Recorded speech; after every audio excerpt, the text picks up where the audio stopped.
5 days before the wedding, my fiancée Susanna spent $30 million to purchase a private vineyard in the south of France for her lover. I tossed the engagement ring we had carefully picked together into the furnace. 4 days before the wedding, Susanna donned her custom-made gown and enjoyed the night view of the Seine in Paris with Bruno. I ordered the removal of the piano I had handcrafted for her on our balcony. Today, Susanna stood in the early spring drizzle, kissing Bruno in a passionate embrace. I handed a breakup letter to her parents. I had decided to let go and bless the loving couple. I'm not worthy of Susanna, uncle, aunt. Please let her go. Chapter 1. Raphael. Is there some misunderstanding between you and Susanna Lynn? Mrs. Lynn held a teacup, her eyes flickering. The wedding is approaching, why call it off so suddenly?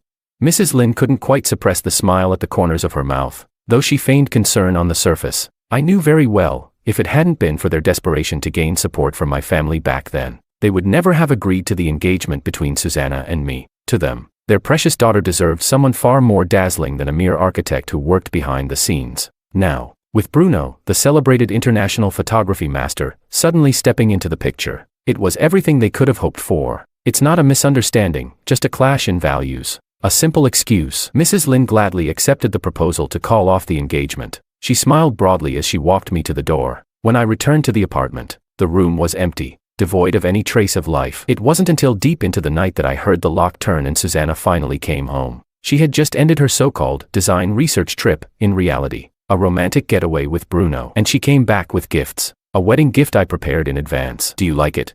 She pulled out a pair of handmade leather shoes from a delicate package, handing them to me with a gentle smile. This brand of shoes was a regular gift she gave me. During Bruno's last visit, he had casually let slip that this was a complimentary pair from a top-tier Italian shoemaker, and that main collection. Susanna had ordered countless pairs for Bruno. I was wondering where those freebies went. So you had them all along. Susanna really knows how to run a household. Bruno's smug tone and expression were still vivid in my mind. I looked up at Susanna, my voice calm as water. You even remembered to bring me back a gift from your sweet trip with Bruno. How thoughtful of you. Her expression froze, then quickly shifted into irritation. I was just helping him complete a photography project. Don't overthink it. I forced a smile that didn't reach my eyes. Do whatever you want. Don't bother worrying about my feelings. At those words, Susanna's face instantly darkened. If you keep up this sarcasm, the wedding's off.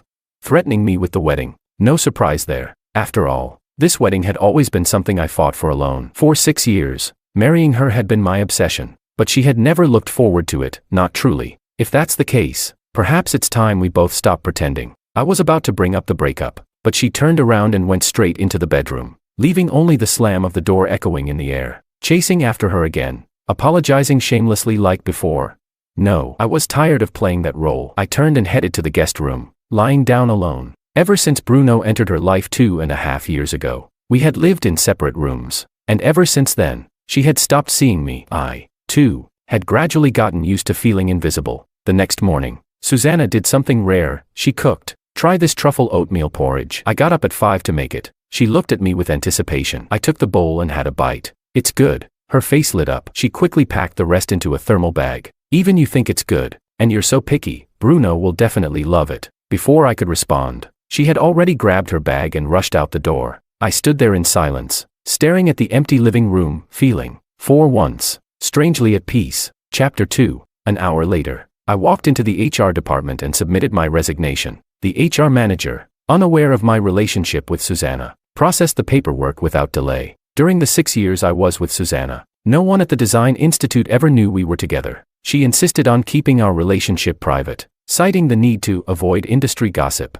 Yet she was inseparable from Bruno, openly affectionate. Everyone in the field assumed they were a couple. Susanna never once clarified. On the contrary, she only grew more intimate with him in public appearances. That afternoon, as I passed by Susanna's studio, I accidentally overheard her voice. Through the half-open glass door, I saw her gently feed a delicate dessert into Bruno's mouth, her eyes full of tenderness. Look at you, eating like a greedy little kid. Susanna wiped the cream from the corner of his lips with soft fingers. They were close, too close. Bruno noticed me standing outside. A flicker of smugness flashed in his eyes. The next second, he leaned in and pressed a kiss to Susanna's lips. Her cheeks instantly turned red, her body stiffened for a second, but the corners of her mouth couldn't help but lift in a smile. I had no interest in continuing to watch this scene. I turned away and focused on wrapping up my final work projects. By evening, my assistant walked into my office with an elegantly wrapped box of sweets. President, These are handmade Belgian chocolates from Bruno. He had one prepared for everyone in the company.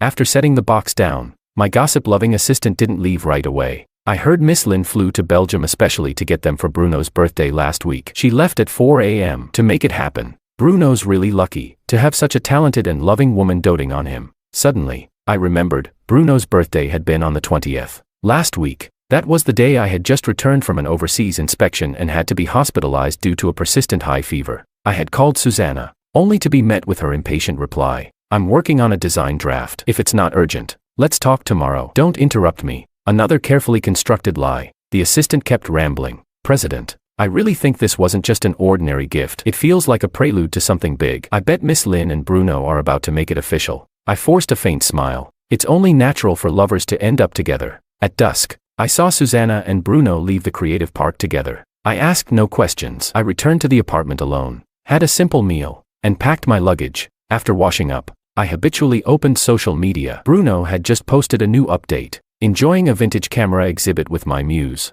In the photo, he stood in a retro shop admiring antique cameras. Next to him, Susanna beamed with a radiant smile. I used to be passionate about collecting antique cameras, but Susanna always scoffed at it. Every time I brought a new piece home, she'd greet me with biting sarcasm. Obsessed with these outdated gadgets, what a waste of time and money. Can you grow some modern taste? What's so great about those dusty relics?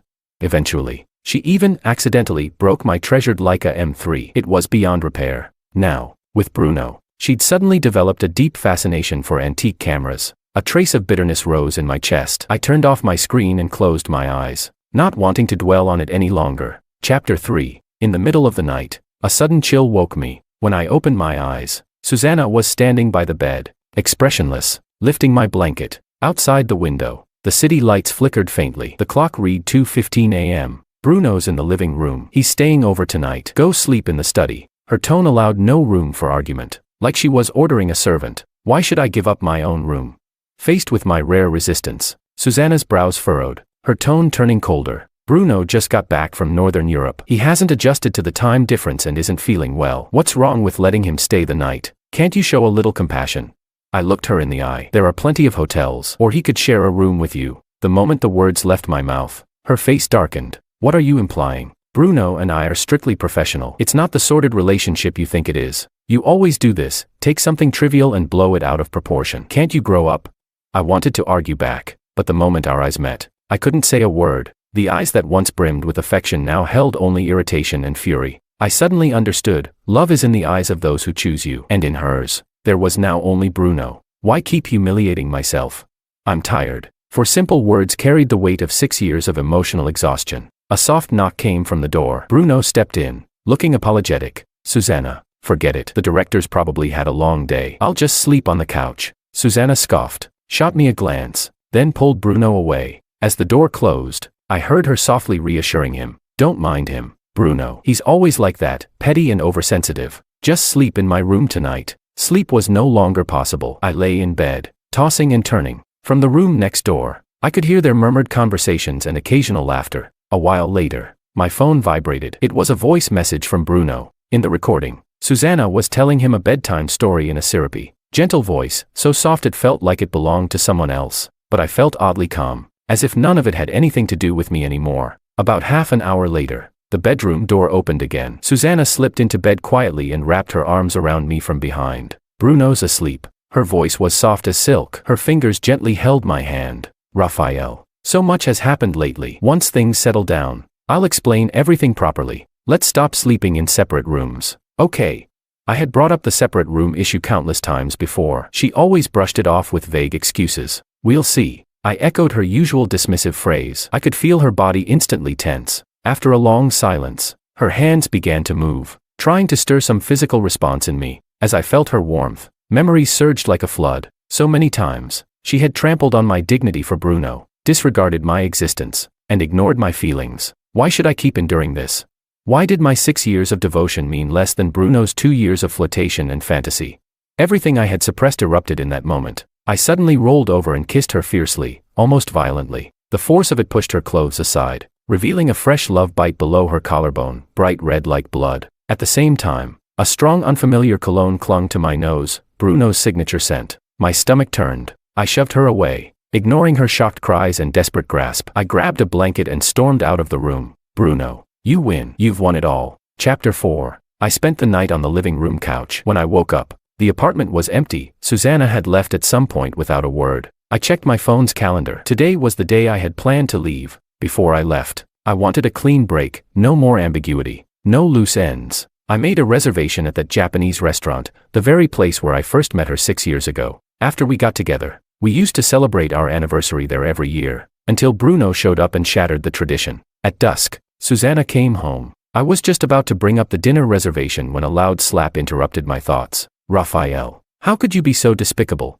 Before I could even react, Bruno walked out of the bedroom, clutching his right cheek, blood at the corner of his mouth. President Raphael, I swear, I'll never appear in front of Susanna again. In an instant, I saw through their orchestrated performance. Susanna rushed to support Bruno and turned to me with eyes blazing. I always thought you were just a little possessive and jealous, but I never imagined you'd be so cruel. I watched the farce unfold, my voice cold as ice. I didn't touch him. My short denial only infuriated her more. You and Bruno were the only ones home. If it wasn't you, then who?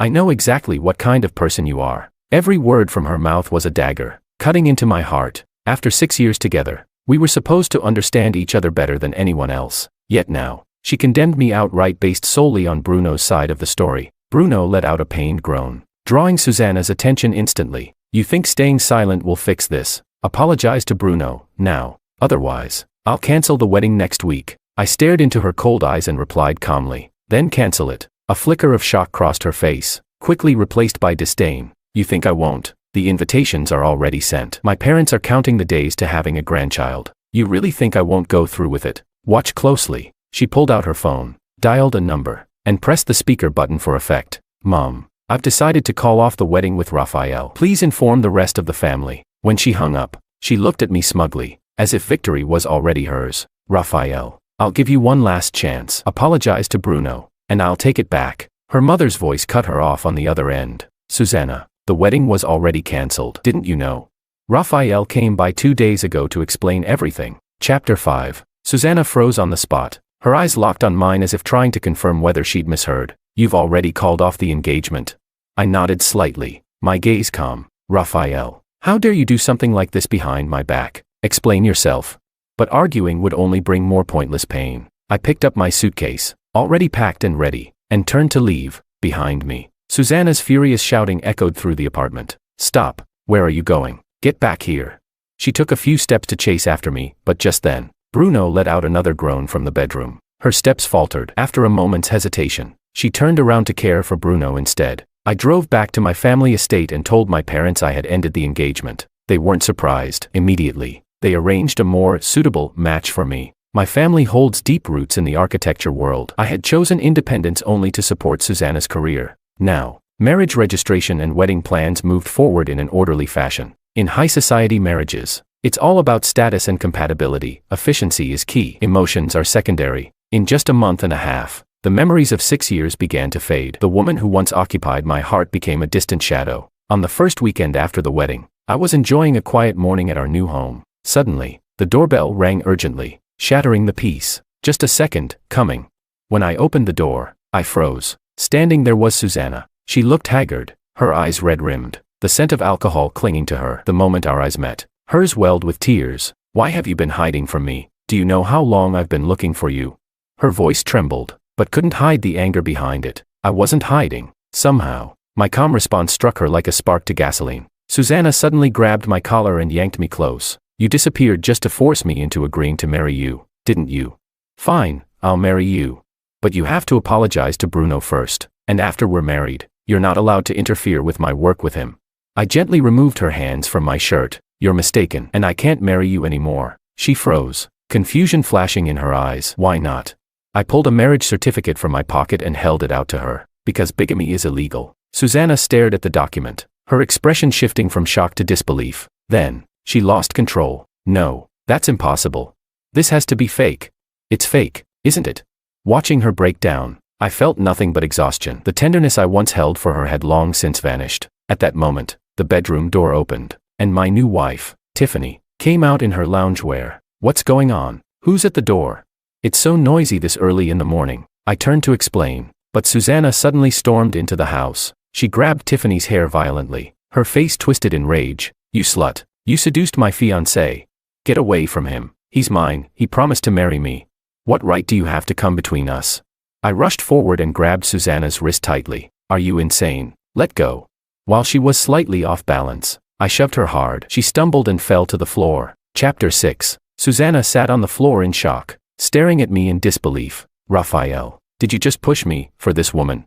I ignored her question and turned to Tiffany, my voice gentle with concern. "Are you hurt?" Tiffany smoothed her disheveled hair and shook her head slightly. "I'm fine." "Is this your ex?" I nodded. "Yes." "Go back and rest. I'll handle this." Tiffany looked up at me, a calm smile playing on her lips. "No need. I'm actually a little curious about your ex." Before I could react, she walked straight over to Susanna, who was still on the floor. Susanna moved as if to lash out again, but I stepped in immediately to block her. "Susanna, please have some respect. This is my home, not your outlet for emotional outbursts." Seeing me defend Tiffany so directly, a flicker of panic flashed in Susanna's eyes. "Raphael, what's that supposed to mean? Tell me the truth. Did you break up with me because of her? Did she come between us?" I looked straight at Susanna, unshaken. The end of our engagement had nothing to do with Tiffany. "Now, please leave our home. You're not welcome here." Faced with my resolute tone, Susanna slowly stood up, her gaze filled with resentment. "Raphael, are you sure you want to treat me like this?" Without hesitation, I replied. "Yes." Susanna bit her lip hard and nodded. "Fine, Raphael. You'll regret this decision." She threw those words over her shoulder and walked toward the door. Just as she was about to step across the threshold, Tiffany's voice called out behind her. "Please don't come bother my husband again. I'm the jealous type. Thanks for understanding." Before her words had fully landed, the door shut. I turned to Tiffany, and a smile tugged at the corners of my mouth. "Hungry? I'll make us breakfast." Tiffany stepped closer, nestling softly into my arms and nodded sweetly. I thought the mess with Susanna was behind us. But 4 weeks later, she appeared again, this time at the Future of the City Architectural Forum I was hosting. "I heard your eco-architecture concept won a major award," she said, handing me a finely wrapped gift box. "Thought I'd come to congratulate you." I said nothing. She added quickly. "What? Not even a hello for an old friend?"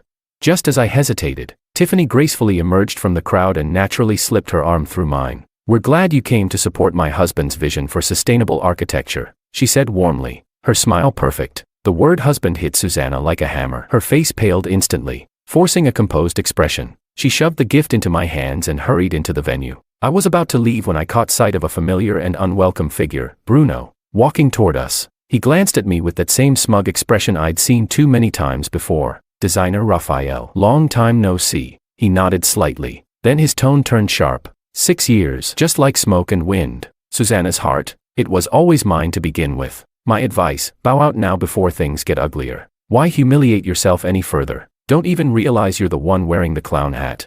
I chuckled, speechless at his audacity. Clearly, Susanna hadn't told him a word about our breakup. I didn't bother correcting him. I simply replied, "The forum's about to start. Feel free to look around." Bruno sneered and strode confidently into the center of the hall. Chapter 7. After Bruno walked away, I opened the exquisite gift box Susanna had brought. Inside was a limited edition fountain pen, an ebony barrel, 18K gold nib, inlaid with tiny sapphires. As I stared at it, memories surged like a tide, pulling me back to that autumn day 3 years ago. I'd always preferred using fountain pens to sketch design drafts. One day, Susanna asked to borrow my heirloom Mont Blanc. At the time, I was deeply in love with her and handed it over without hesitation. But that pen, filled with family memories, never returned to my case. Months later, I learned the truth. Susanna had lent it to Bruno. Apparently, Bruno was participating in a calligraphy competition. That pen, a rare piece passed down from my grandfather, was well known in the design circle. To enter with it in hand was to carry invisible prestige.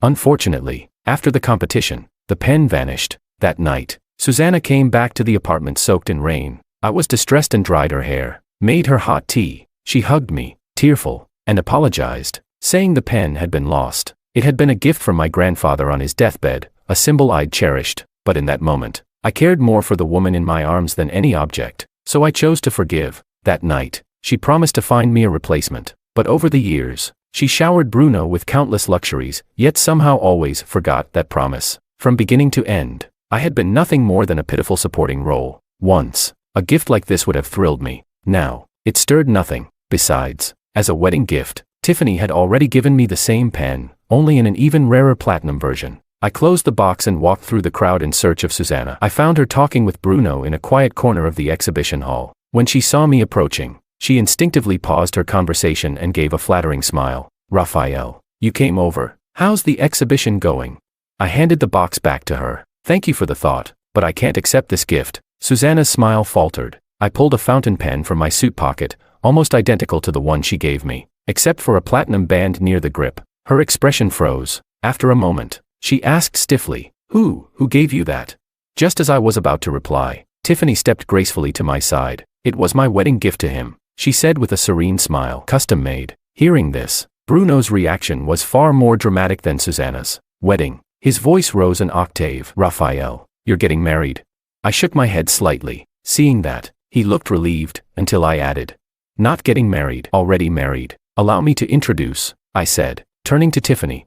"This is Tiffany, chief cardiac surgeon, and my wife." Bruno's eyes widened in disbelief. Weren't you with Susanna? How did this even happen?" I cut him off. "Didn't Susanna tell you? We broke up over a month ago. I thought she was devoted to you. Didn't she mention it?" The moment I finished, Bruno turned to Susanna, eyebrows tightly furrowed. Susanna stayed silent for a long while before mumbling. "Yes, we did break up." "When?" Bruno pressed. "About 6 weeks ago." A look of barely concealed joy surfaced on his face. After all, he had always hoped Susanna and I would part ways. Now, he had gotten exactly what he wanted. But when he reached out to pull Susanna close, she subtly stepped aside. "What's wrong? Why are you avoiding me?" Bruno asked, puzzled. Susanna looked dazed for a moment, then snapped back. I'm not feeling well. I'm going to rest." Before her words had fully landed, she turned and walked away, leaving Bruno standing there, bewildered. Moments later, he hurried after her. I turned to Tiffany. "The forum's starting. Let's go on stage." With that, I took her hand, and we walked toward the podium together. I thanked the audience, expressing gratitude for their support of sustainable architecture. Applause thundered through the room, except from the corner, where Susanna stood, expression dim, clutching the rejected gift box tightly in her hands. Once, seeing her like that would have torn me apart. I would have run to her without a second thought.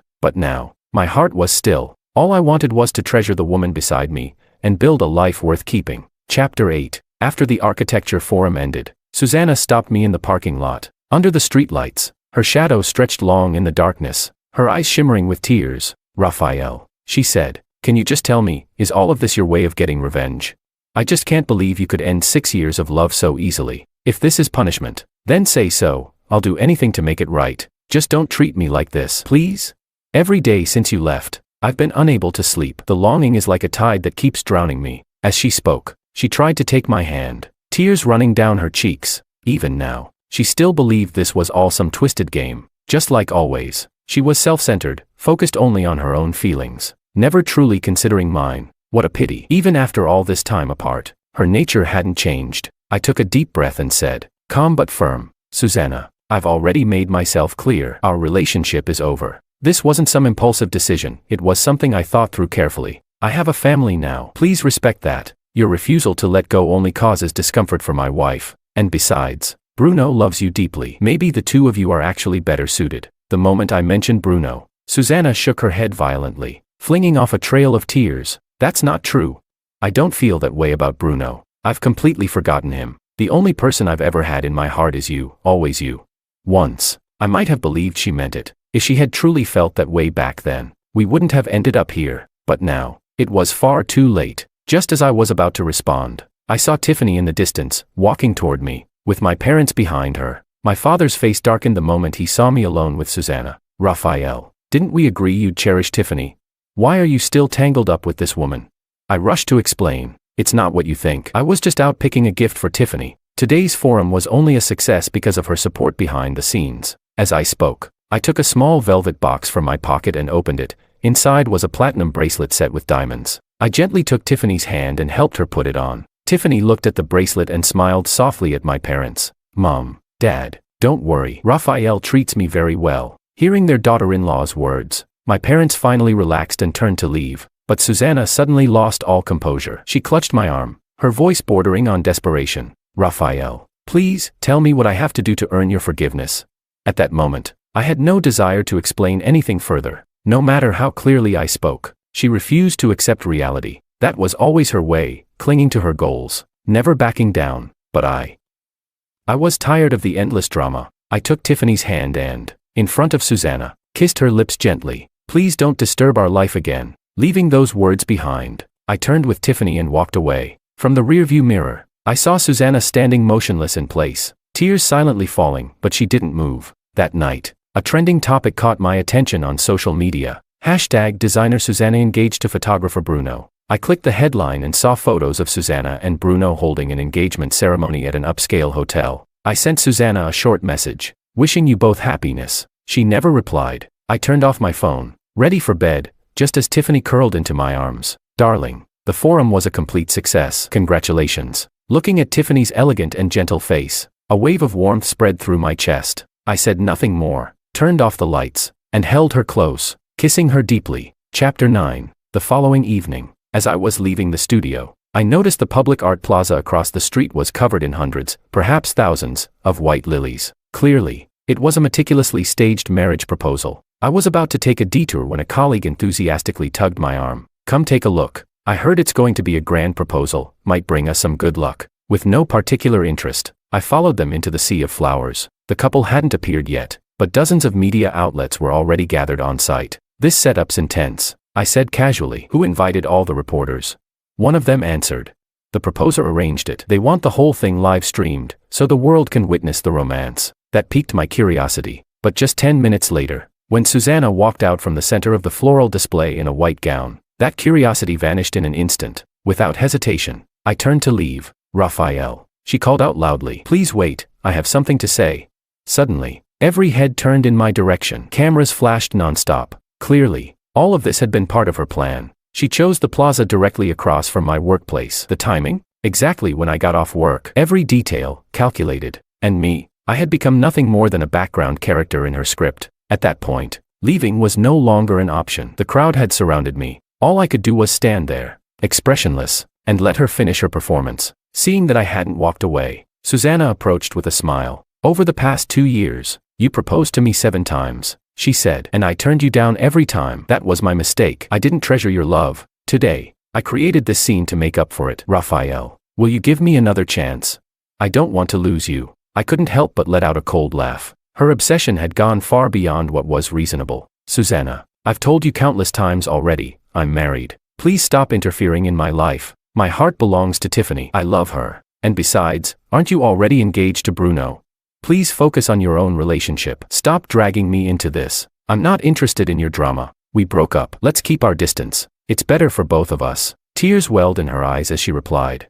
That's not what it is. I only got engaged to Bruno to provoke you. I wanted to make you regret losing me. That's all. I stared at her, utterly out of patience. I'm done playing along with this childish act. Just as I turned to leave, I noticed someone at the edge of the crowd, Bruno, who had just arrived. From the look on his face, it was clear he'd heard everything. He stared at Susanna, shock and fury written all over his expression. Susanna, what did you just say? Susanna's face went pale the moment she saw him, proclaiming her love for me while trying not to lose Bruno. Utterly absurd. She shook her head in a panic. Bruno, let me explain. It's not what you think. But Bruno let out a bitter laugh. The truth had finally hit him. Susanna, I was wrong about you. From now on, we're done. He threw the bouquet in his hands to the ground and turned to leave. Susanna rushed after him, trying to grab his arm, but Bruno violently shook her off, sending her stumbling to the ground. What happened after that, I had no interest in knowing. That night, the entire farce exploded across social media. With so many reporters present, it was inevitable. Susanna's actions were fully exposed, and the comment section went wild. This woman supposed to represent the design industry, playing both sides like a pro. Disgusting. Poor Bruno, and Raphael too, staging your own drama and inviting the press. Was the scandal not big enough already? Ridiculous. Scrolling through the comments, all I could feel was bitter irony. But the moment I opened my front door, what I saw froze me in place. Chapter 10. The apartment was empty. Tiffany was nowhere to be found. The silence in the room was eerie, so still it felt unnatural. A sudden, sinking dread seized my chest. I immediately called Tiffany's phone. It connected, but only an automated message played. The number you dialed is powered off. Please try again later. My heart plummeted. Something had happened to Tiffany. Without hesitation, I called my parents. Dad, have you heard from Tiffany today? He paused for a moment. Tiffany, she called us after work, said she was going to pick you up. Pick me up? but I hadn't seen her at all. I quickly contacted the building management and requested the surveillance footage. The video showed Tiffany leaving our residential compound at 5:05 p.m. I had gone downstairs at 5:40 p.m. She should have already arrived at my studio. I rushed there. The studio security footage confirmed Tiffany had indeed shown up at 5:25 p.m., but moments later, she took a call and left in a hurry. Soon after, the footage showed me heading straight to the proposal scene. Just as my anxiety peaked, my phone rang. It was Tiffany's number. I answered instantly, my heartbeat thundering in my ears. "Darling, could you come to Songphone Pavilion?" "Tiffany, are you okay?" I asked urgently. A soft laugh came through the phone. "I'm fine, just come." "Okay. I'm on my way." The call ended, and I drove there immediately, but when I arrived, it was Susanna who greeted me, not Tiffany. I rushed toward her, my voice trembling with rage. "Where is Tiffany?" Susanna looked at me, a bitter smile playing at her lips. "So it's true, you really don't have room for me in your heart anymore. Don't worry, Tiffany is safe." Her words ignited my fury. "Take me to her, now." It had all been a trap, something Susanna had carefully orchestrated. Never in my life had I imagined she would go this far. "You care about her that much?" Susanna stepped closer, her eyes gleaming with provocation. In that moment, I wanted nothing more than to destroy her. I forced myself to stay composed, my voice cold as steel. "Where is Tiffany?" Susanna took her time walking up to me. "Raphael, why can't you give me one more chance? If Tiffany weren't in the picture, would you come back to me?" She reached out to touch me, but I stepped away instantly. "You overestimate yourself. I want to see Tiffany." Just then, Tiffany emerged from the inner room. Seeing her safe and unharmed, my tense nerves finally loosened. She walked over to me, and I immediately pulled her into my arms. "Are you hurt?" Nestled against my chest, she shook her head gently. "I'm fine. I just wanted to have a talk with Miss Lin, to make sure she finally stops bothering you. Some things are better said face to face." Hearing that, I finally felt at ease. As we turned to leave, Susanna stood still, gazing at us. Her eyes were glassy with tears, but her smile was heartbreakingly hollow. "Raphael, this is the end of the road for us. From now on, I won't disturb your lives again." With that, she turned and walked away, blank and silent. I looked down at Tiffany, concern still written all over my face. "Why was your phone off? Do you have any idea how worried I was?" Tiffany looked up at me and suddenly laughed. "My phone died. Sorry. I'll be more careful next time, actually.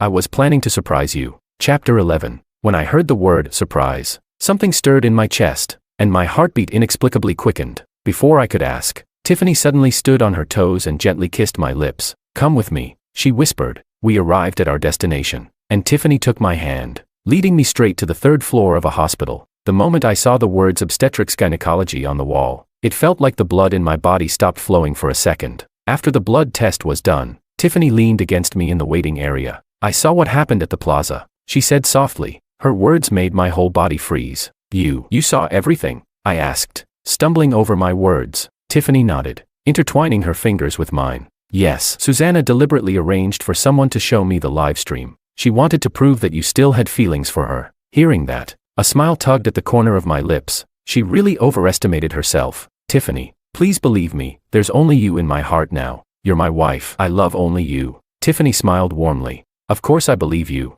You stood your ground in front of all those people. You have no idea how much that meant to me." Her eyes glistened as she looked up at me, and a single tear rolled down her cheek. I gently wiped it away. Just then, the doctor approached with the test results. When I saw what was written on the report, joy flooded through me, so overwhelming I forgot to breathe. It wasn't until Tiffany softly called my name that I came back to my senses. I pulled her tightly into my arms, my voice trembling with emotion. "Tiffany, I'm going to be a father."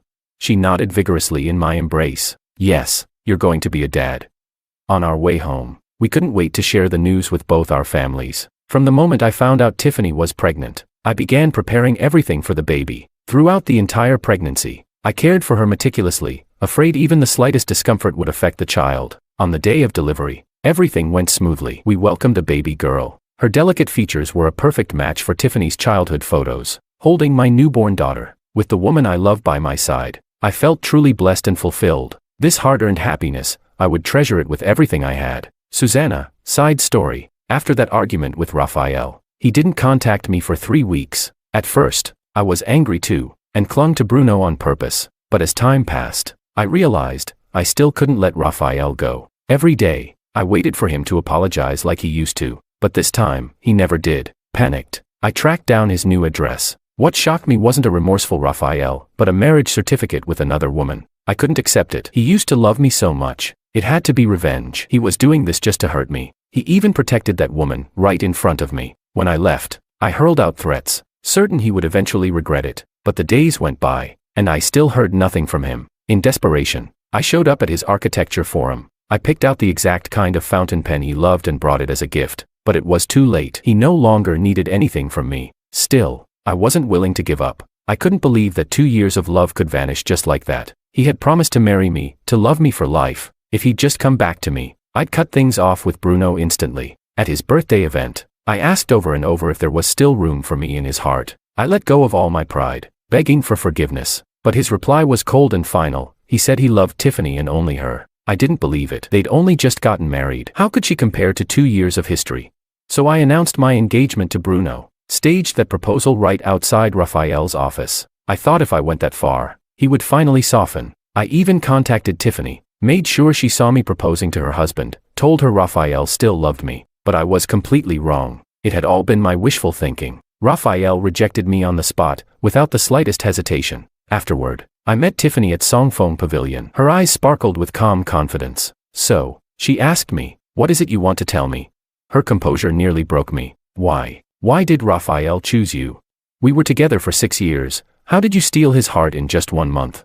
Tiffany remained calm despite my hysteria. Love doesn't need a why, she said. It's about sincerity, for sincerity. Ask yourself honestly. She looked directly into my eyes. Were you ever truly sincere with him? I had no answer. For 2 years, I loved Raphael on one side, yet couldn't let go of Bruno on the other. Looking at Tiffany, I gave a bitter smile. You're right, it was my fault. Raphael deserves better. I hope you'll be happy. And the days that followed proved, they really were.